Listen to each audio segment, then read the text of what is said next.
부모의 가장 큰 소원이 무엇이겠습니까? 자나깨나 자녀가 잘 되는 것이라 생각이 됩니다. 그래서 믿음이 있는 부모님들은 자녀를 위해서 새벽마다 또 저녁마다 또 생각나는 대로 위해서 기도합니다. 어떻게 해야 좋은 자녀가 될까요? 공부 잘하는 자녀요? 돈을 많이 버는 자녀요? 또 훌륭한 지식을 가지고 있는 자녀요? 물론 부분도 될 수가 있습니다. 그런데 현재까지 나온 결론은 공부를 잘하면 좋은 대학에는 들어갈 수 있지만 그렇다고 그가 반드시 훌륭한 인물이 되는 것은 아니라는 것입니다. 좋은 대학에 가는 것과 훌륭한 인물이 되는 것은 다르다는 것입니다. 하나님은 우리 자녀에게 무엇을 바랄까요? 좋은 인물이 되는 것입니다. 좋은 일꾼이 되는 것입니다. 하나님이 쓰시는 하나님의 사람이 되는 것입니다. 하나님의 사람이 되기 위해서는 지식 교육도 중요합니다. 그러나 더 중요한 것 인격 교육이 중요합니다. 이번에 여러분 교육부의 수장이라고 할 수 있는 사람이 여러분 그 밑에 있는 사람이 우리 국민들을 뭐라고 비하 발언을 했습니까? 자, 그래서 경제를 받게 되고 또 그냥 감봉도 되고 그러잖아요. 평소에 그런 생각을 갖고 있으니까 그런 말이 나오지 않습니까? 우리가 개돼집니까? 국민들이? 교육에 있는 분들도 인격이 안 되니까 그렇게 말이 나오는 거예요. 응? 더 중요한 것은 또 무슨 교육입니까? 영적 교육입니다. 바로 성경 교육입니다. 어떻게 이런 사람이 길러질까요? 한 가지만 가지고 되는 것이 아닙니다. 가정의 인성교육과 교회 영적 교육과 학교의 지식교육이 조화를 이루어져야 훌륭한 인격의 소유자, 지도자가 나올 수 있는 것입니다. 이런 이상적인 사람이 바로 오늘 본문에 나오는 모세라고 할 수 있습니다. 모세는 신구약을 막론하고 성경에 나오는 인물 중에 이스라엘 백성들이 존경하는 인물 중에 한 사람입니다. 구약을 대표하는 사람이라고 보면은 모세와 다윗, 신약을 대표하는 인물이라고 보면은 베드로와 바울을 들 수가 있을 것입니다. 모세는 그 중에서도 가장 좋은 교육의 모델입니다. 왕궁에서 배운 지식교육, 가정에서 배운 신앙교육, 인생에서 배운 고난의 교육까지 그를 하나님께서 인물로 만드는데 다 필요했던 것입니다. 오늘 말씀을 통해서 우리와 우리 자녀가 어떻게 하나님의 일꾼으로 성장하고 자랄 수 있을까 한번 생각해 보면서 또한 특히 근본 중고등부 수련회와 또 여름 성경학교를 통하여서 하나님의 말씀과 기도로 양육받고 또 아름다운 사람으로서 인성과 인격을 어떻게 가져야 될 것인가. 또 근본 우리 주일학교 또 주제가 뭡니까? 예수님의 성품을 닮아가자. 그런 내용이 우리 총회 교육 주제로 되어 있습니다. 따라서 해보겠습니다. 일꾼을 키우는 교육. 일꾼을 키우는 교육. 그렇습니다. 여름 교회학교와 수련회 또 이렇게 장년들 다 일꾼을 키우는 교육의 한 부분들입니다. 잘 훈련받으셔서 훌륭한 일꾼들 다 되시기를 주님의 이름으로 간절히 축원합니다. 그 다음에 첫째적으로 일꾼을 키우는 교육 가운데서 가장 중요한 것이 무엇이냐? 자기 정체성을 갖도록 해야 되는 것입니다. 자기 정체성. 오늘 히브리서 11장 23절 말씀에 보면은 먼저 모세를 만든 첫 번째 교육은 23절에 나오지요. 믿음으로 모세가 났을 때에 그 부모가 아름다운 아이임을 보고 그랬어요. 아름다운 아이임을 보고. 모세가 이디한 인물이 될 수 있었던 것은 첫 번째로 그 부모가 아름다운 자화상을 모세에게 보았던 것입니다. 모세는 이스라엘 백성이 애굽에서 종살이할 때 태어났습니다. 환경도 좋지 않았습니다. 그 당시 바로는 이스라엘 남자가 태어나면 모두 죽이라고 하는 명령을 내었습니다. 모세가 태어나자마자 모세의 부모도 이 명령을 준행해야만 했습니다. 그런데 왕의 명령보다 바로 하나님의 명령이 더 두려운 것입니다. 하나님께서 모세의 어머니에게, 아버지에게 그 모세를 보는데 아름답게 보이도록 했습니다. 아름답게. 모세의 부모가 모세를 차마 죽일 수 없었습니다. 자식이니까 불쌍기 때문이 아닙니다. 23절 다시 보면 그 부모가 아름다운 아이임을 보고 그랬어요. 부모의 눈에 모세를 아름다운 아이로 봤던 것입니다. 여러분, 그렇다면 목사님, 아니 그 부모가 자기 자식을 보는데 아름답게 안 보겠어요? 이렇게 반문할 수 있겠죠. 그런데 여기서 아름답다는 것은 얼굴이 예쁘다는 그런 한정적인 말이 아닙니다. 그런 뜻도 물론 포함되어 있지만은 출애굽기 2장 2절에 보니까 그 여자가 잉태의 아들을 낳아 그 준수함을 보고 그랬어. 여기서 아름답다고 하는 것은 준수하다는 뜻입니다. 준수하다는 말은 히브리어로 토브인데 이 말은 영어의 굿, 좋다는 말입니다. 이스라엘 사람들은 좋을 때 오른손 엄지손가락을 지켜 세우면서 토브 메어드 그랬습니다. 토브 메어드. 브라질 사람들은 좋다는 것을 뭐라고 말하죠? 따봉. 따봉. 응? 그래서 뭐냐, 영어로는 베리굿이란 말입니다. 베리굿. 이제 중학교 시절 때 영어 인쇄체를 몇 번 써와라, 필기체를 몇 번 써와라, 단어를 몇 번 써와라 그래요. 숙제를 내줘요. 뭐는 점점 늘어서 이제 써갑니다. 그러면 이제 그때 영어 1학년 선생님이 이름도 잊어먹지 않는데 장은경 선생님이었어요. 그러면 이제 베리굿 다 영어로 이렇게 딱 써줘요. 그러면 기분이 얼마나 좋은지 몰라요. 베리굿. 굿도 좋은데 거기다가 베리 부사를 더 써가지고 베리굿 써줘요. 그러면은 막 기분이 좋아요. 다음 시간에도 또 해옵니다. 또 해와요. 바로 히브리 말로 바로 여기서 토브 메오드는 그 모습을 봤을 때에 하나님께서 보시기에 아름답게 보셨다는 거예요. 앞으로 이 아이가 큰 인물이 될 것을 그 부모는 이미 믿어졌고 또 하나님께서 이 모세에게 아름다움을 준수함을 이미 보셨던 것입니다.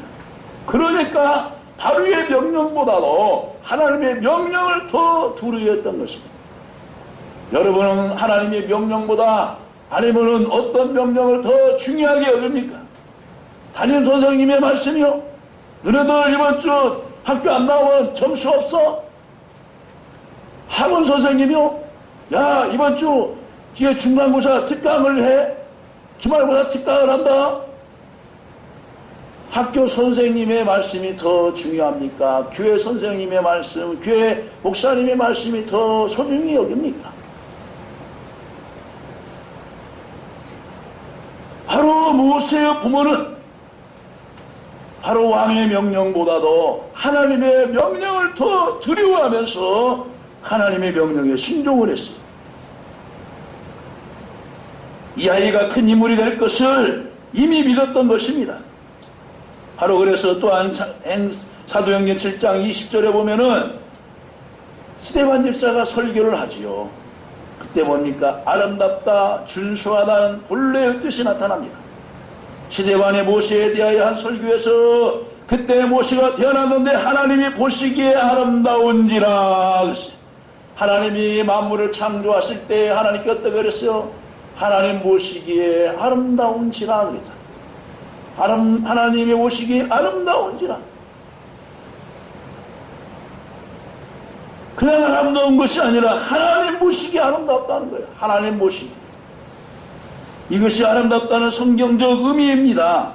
다만 얼굴이 잘생기고 미모가 특출하고 용모가 빼어나고 그런 외모적인 것이 아니라 하나님 보시기에 아름다웠다는 거예요. 하나님 보시기. 인간의 눈으로 볼 때 모세는 결코 아름답지 않았습니다. 모세는 히브리 민족의 아들, 그는 갈대 상자에 살려 간신히 살려 나 태어난 사람이 아무런 미래도 꿈도 없습니다. 그런데 하나님의 눈으로 볼 때 그는 아름다웠습니다. 아름다웠습니다. 여러분 어떻습니까? 여러분은 여러분의 자녀를 하나님이 보신 것처럼 아름답게 보고 있습니까? 또한 여러분 자신을 아름답게 보고 스스로 자랑을 하고 있습니까? 어릴 때 부모가 본 내 모습이 지금의 나의 모습인 것입니다. 어릴 때 부모가 나를 끔찍이 사랑했으면 나는 나를 사랑할 만한 존재로 여기며 살아갑니다. 그래서 학대를 받으며 자라는 아이는 사랑을 못 받기 때문에 사회에 대해서, 여성에 대해서 그렇게 뭡니까? 소모감이 있고 남이 잘 되는 걸 보지 못하잖아요. 어릴 때 부모가 나에게 지나치게 무관심했으면 나는 나를 또 무시하고 무관심합니다.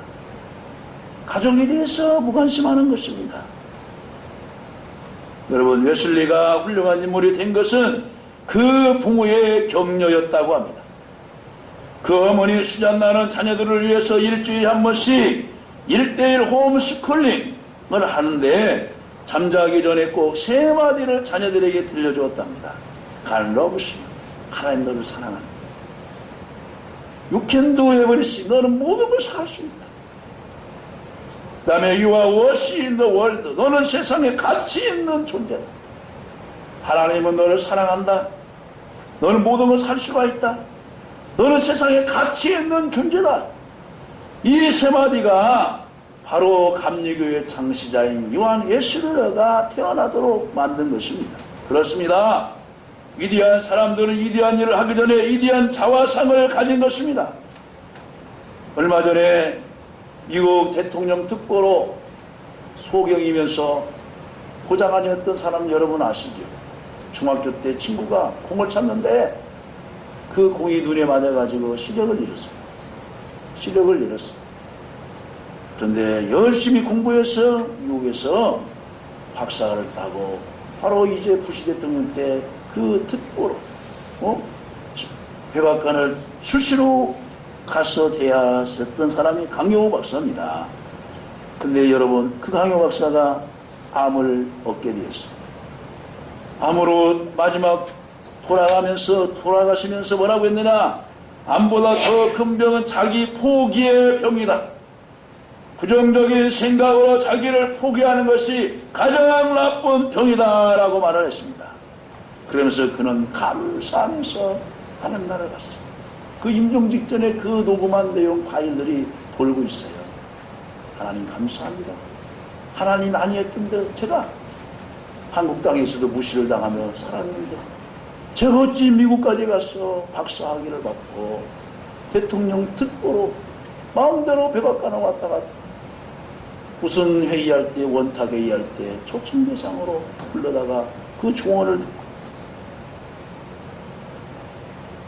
또한 39살의 나이에 소아마비 바이러스로 하반신 마비가 온 여러분 루스벨트 대통령이 평소에 좋아하는 말이 있었다고 합니다.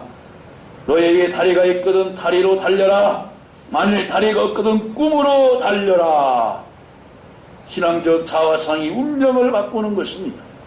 환경을 바꾸기 전에 여러분의 자아상을 바꾸시고 여러분의 자녀들에게 아름다운 자아상을 심어주시기를 주님의 이름으로 간절히 축원합니다. 다음에 두 번째로 바로 일꾼을 키우는 교육은 나쁜 것은 거절하고 좋은 것을 선택할 줄 가르쳐야 되는 것입니다. 우리가 좋은 신앙적 자아상으로 출발했으면 모세처럼 대가를 지불해야 되는 것입니다.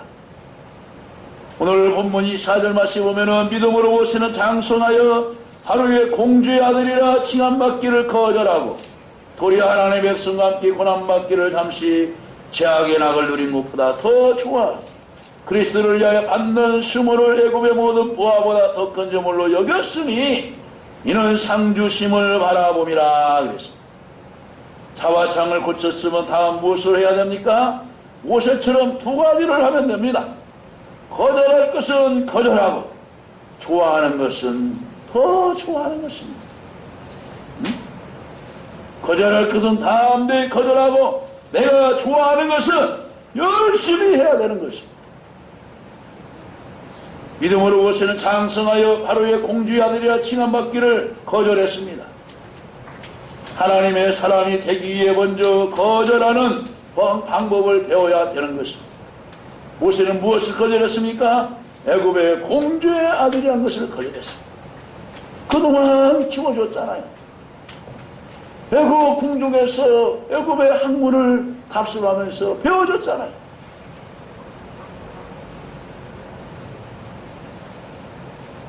낳은 어머니도 소중하지만 키워준 기른정의 그 어머니도 중요하잖아요. 에? 어떻게 보면은 배운 망덕이란 놈이라고 말할 수도 있겠어요. 그런데요, 그보다 더 비난을 받는 것보다 더 중요한 것을 모세는 깨달았어요. 그것은 무엇이냐? 나는 하나님의 백성이라는 거예요. 나는 하나님의 백성이라는 거예요. 여러분, 모세가 공주의 아들을 거절하는 것이 얼마나 어려웠는지 아십니까? 당시 애굽은 세계 최강대국이었습니다. 지금의 아마 미국, 중국, 러시아를 합쳐놓은 것보다 더 컸을 수도 있습니다. 국력이나 이런 경제력이나. 그리고 모세는 그 나라 왕자였습니다. 잘하면 애굽의 왕로 될 수 있는 사람이었습니다. 그런데 모세는 그 자리를 거절했던 것입니다. 이것이 얼마나 어려운 선택이겠습니까? 자화상이 달라졌기 때문입니다.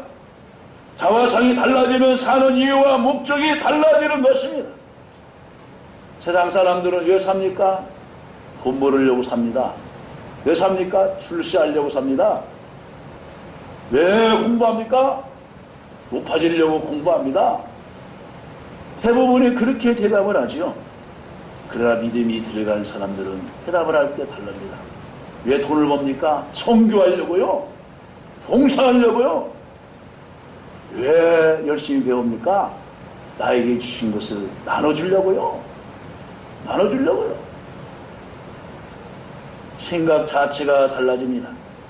하나님의 눈으로 자신을 보자 하나님이 주신 사명이 생각난 것입니다. 하나님이 없을 때는 무조건 성공만 하면 되는 줄 알았습니다. 그러나 하나님 안에서 내가 누군가 깨닫자 하나님 안에서 내가 할 일이 생각났던 것입니다. 여러분은 무엇을 거절합니까?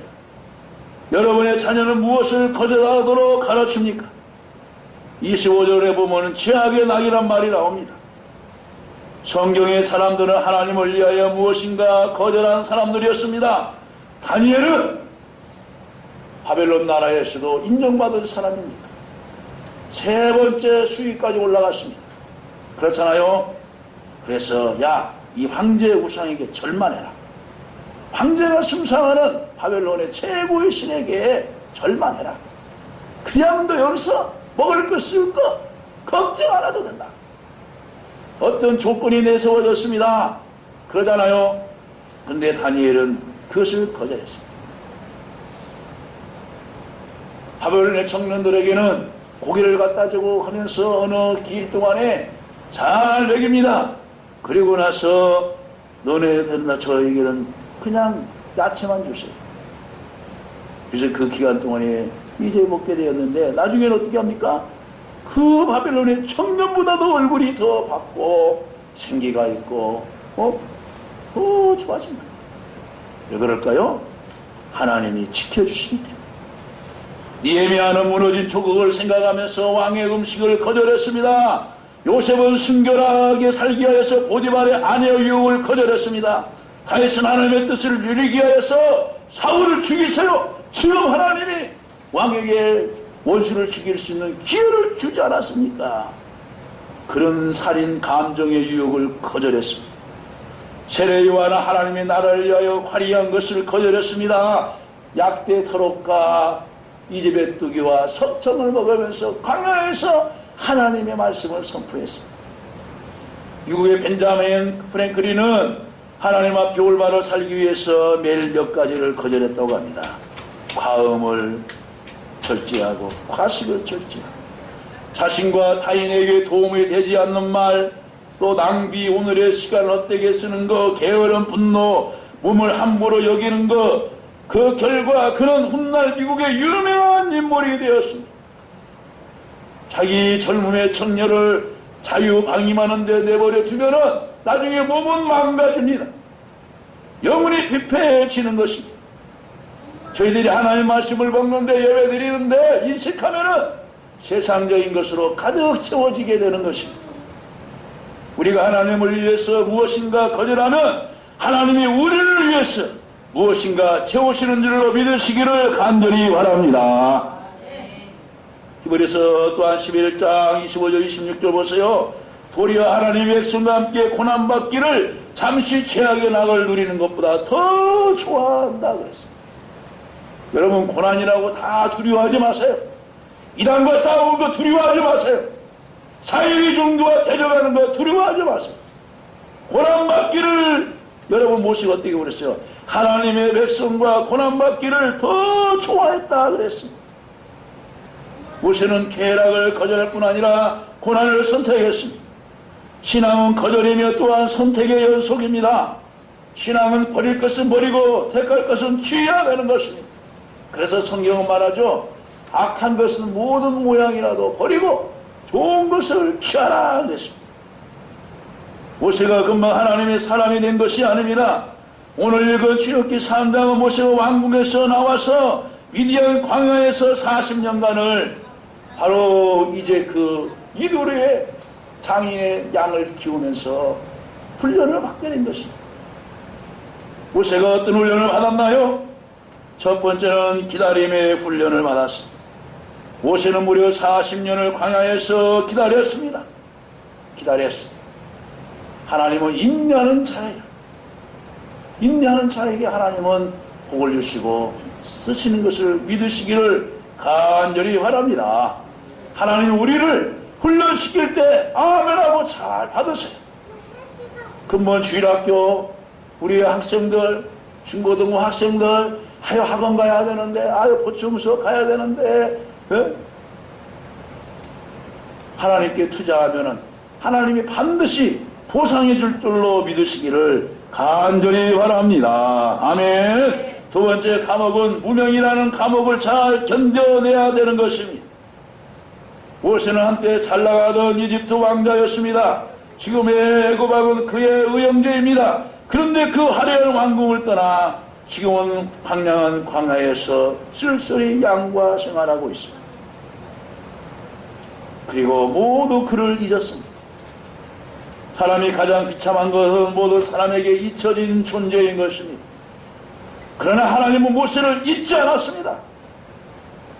하나님의 초점은 모세에게 스포라이트를 지금 비추고 있으십니다. 우리에게도 그런 훈련이 필요한 것입니다. 우리가 겸손을 배우는 과정이 바로 여러분 무명 시절의 겸손을 배우는 것입니다. 세 번째 훈련은 외로움의 훈련입니다. 광야에는 정말 말 그대로 아무도 없습니다. 그래서 모세가 부름을 받았을 때에 너는 내 백성을 바로 왕에게 가서 구출해서 그 제사할 곳으로 인도하라 말했을 때에 저는 입이 뻣뻣합니다. 저는 말할 수 없는 존재입니다. 말주변이 없습니다 라고 말한 그 모세의 심정을 이해할 수 있습니다. 여러분 어린아이들이 어린이집에 보내어지고 유치원에 보내어지면은 새로운 단어들을 와서 배워오죠. 제일 먼저 배우는 것이 뭐예요? 새끼. 욕부터 배워와요. 욕부터. 그래도 하나의 배우는 과정입니다. 장난감을 가지고 양보하고 내 것으로 삼고 하면서 여러분 사회생활에서 배워가는 거예요. 배워가는 겁니다. 예? 혼자 있어서는 절대로 배울 수 없습니다. 배울 수 없어요. 사람도 즐거움도 재미도 친구도 아무것도 없는 그 광야에서 그 양과 대화하면서 하나님이 나를 언제까지나 이곳에 방쳐두지요 하나님. 언제 제가 다시금 이스라엘 백성을 구하러 갑니까? 여러분 때가 돼야 되는 것입니다. 그날도 양무리를 치고 이제 석양역에 양무리로 돌아오는 그 순간에 아니 그 호렙산 여러분 우리가 성지순례 가다 보면은 그 올라가기 전 그 중턱이에요. 거기에 떨기나무가 있는데 거기에서 불이 활활 타오르는 것입니다. 타오르는 거예요. 그래서 가보니까 그 불꽃 속에서 하나님이 모세에게 말씀합니다. 여러분, 여러분의 자녀를 너무나 편하게 두진 않습니까? 고생시키기에 너무 아까워서 모든 것을 부모가 다 해주지는 않습니까? 내일의 꿈보다 현재의 즐거움에 빠져 살게 하지는 않습니까? 여러분, 모세를 통해서 세 가지 영적 진리를 배우시기를 간절히 바랍니다. 하나는 불편이 불행은 아니라는 겁니다. 하나는 불편하지만은 불행이 아닙니다. 오히려 부자 중에 불행한 사람이 더 많습니다. 자녀들에게 여러분, 불편을 참을 수 있는 것을 가르쳐 주시기를 바랍니다. 너무 욕심내지 말고 적당히 사는 것이 만족이라고 배웁니다. 그렇다면 아무것도 안 하고 사는 것이 가장 만족스러운 삶일까요? 그렇지 않습니다. 성경에 말하는 만족은 아무것도 안 하는 것이 아니라 최선을 다해 노력하지 않고 주어진 결과를 숙명으로 받아들이는 것이 자족이 아닙니다. 모세처럼 되기 위해 우리가 결심할 것이 있습니다. 어떤 것이냐? 불편 속에서 행복해지는 법을 배워야 되는 것입니다. 자철에 봄바람 불어있고 여러분 여가 채소를 먹어도 살찐 고기를 먹으며 다투는 것보다 하나님을 섬기면서 감사하고 불편하지만은 불만하지 아니하고 주어진 것에 감사하고 남의 것과 비교하지 않고 자기 맡겨진 일에 최선을 다하는 자가 행복한 사람입니다. 행복한 사람이에요. 많이 가져야 행복합니까? 그렇지 않아요. 하나님이 큰 분이기 때문에 크게 기도하고 여러분 하나님 앞에 기도하시기를 바랍니다. 그리고 열심히 땀 흘려 일하세요. 목적을 가지고 일하세요. 그리고서는 뭡니까? 가슴에 하나님이 불이 붙어 있어야 됩니다. 모세가 하나님의 사람이 되었던 마지막이 여기에 있습니다. 호렙산에서 40년 기간이 차가던 어느 날 모세가 강야를 지나다가 이상한 광경을 보게 되었습니다. 나무 위에 불이 탔는데 가보니까 산불이 아니고 그 속에 하나님의 모습이 보였던 것입니다. 이 떨기나무는 히브리 말로 스네라고 부르는 가시나무입니다. 우리가 호렙산에 올라가기 전에 이제 뭡니까? 어느 중턱까지는 낙타를 타고 올라가요. 너무나 거칠고 힘드니까. 근데 그 나무가 스네라고 하는 가시나무인데 떨기나무예요. 성경의 번역에 보면. 키는 보통 2, 3m 정도, 줄기는 잘고 구부러져서 건축 자재나 심지어 화목으로도 쓸 수 없는 나무입니다. 이것이 바로 여러분 조각목이라고 하는 그 사막의 아카시아 나무도 마찬가지예요. 응? 그나마 나무 위에 숭얼숭얼 가시가 박혀 있습니다. 모세가 놀라 가까이 가보니 갑자기 그 나무 가운데 우리와 같은 소리가 들렸습니다. 모세야 모세야 너의 선 곳은 거룩한 땅이니 내 발에서 신을 벗으라. 참으로 놀라운 일이었습니다. 나무에 물이 붙었는데 타지도 않고 그 나무에서 하나님의 소리가 들렸습니다. 출애굽기 3장 2절에 보세요. 여호와의 사자가 떨기나무 불꽃 가운데서 그에게 나타나십니다. 중요한 것은 바로 하나님의 사자, 하나님이 나타나셨다는 것입니다. 여러분이 살고 있는 그곳에 하나님이 나타나시기를 간절히 바랍니다. 여러분이 직장 속에서 하나님이 나타나시기를 간절히 바랍니다. 하나님의 임재가 있기를 간절히 바랍니다. 화려하고 아무리 좋은 곳일지라도 하나님이 없는 것은 지옥과 같은 곳입니다. 아무리 사이비 종교에서 궁궐 같은 대성을 짓고 있을지라도 하나님이 없는 곳입니다. 그러나 개척교회 상달교회일지라도 농어촌교회일지라도 찬송하면서 기도하는 그곳에 하나님이 계시면 그곳이 천국인 줄로 믿으시기를 간절히 바랍니다. 3장 5절 이렇게 말하잖아요. 내가 선 땅은 거룩한 땅이다. 내 발에서 신을 벗으라고 말합니다. 교육은 살아계신 하나님 앞에 무릎을 꿇게 하는 것입니다. 목동에게서 신을 벗으라는 것은 무장을 해제시키는 것입니다. 광야에서 신을 벗으면 아무것도 없습니다. 돌짝밭이 얼마나 날카로웁니까? 얼마나 찔러댑니까? 그런데 그곳에서 신을 벗으라는 것입니다. 이것은 철저히 하나님께 복종하라는 것입니다. 여러분, 저희들이 지금 하나님 앞에 얼마나 복종하고 있습니까? 이것은 안 돼요. 이것은 안 돼요. 이것은 내 살아온 습관 때문에 안 돼요. 이것은 내 습성 때문에 안 돼요. 이것은 내 자존심 때문에 안 돼요. 이것 때문에 안 돼요. 저 때문에 안 돼요. 하나님은 그것까지도 벗어내놓으라는 것입니다. 몇 년 전 영국을 방문한 적이 있죠. 가서 충격을 받았습니다. 대부분의 교회들이 침체에 빠진 가운데 거의 대부분의 교회에 교회 학교가 없어요. 주일 학교 예배가 없습니다. 같이 예배를 드리면서 그 성도들, 자녀들 몇 사람 데리고 와서 같이 예배를 드려요. 사실 교회 학교는 영국에서 시작되었습니다. 1280년 경신도인 로버트 레이커스와 목사님 토머스 스톡이 주일학교를 창립해서 빈민가에서 처음으로 시작했습니다. 그것이 점점 전 전국에서 이제 확장되어졌고 미국으로 건너가서 주일학교가 더 부흥발전되었습니다. 그러면서 여러분 D.L. 무디 알잖아요? D.L. 무디 구두 수선봉이었는데 그에게 복음을 전해준 그 선생님에게 따라가서 복음을 받고 교회 나가게 되었어요. 그러면서 이제 복음을 전하는데 학력이 짧으니까 교회 교사학교로 세워주질 않는 거예요. 그러면 제가 학생들을 전도하면 되겠습니까? 그래! 그러면 네가 전도하다가 네가 가르쳐라. 그래서 전도하는데 아이들이 막 쓰러지는 거예요. 주시를 믿어라! 그럼 아이들이 쓰러져가지고 끌려오는 거예요. 근데 기존의 선생님들이 가르친 학생보다 이 D.L. 무디가 전도해서 데리고 온 학생들이 더 많아요.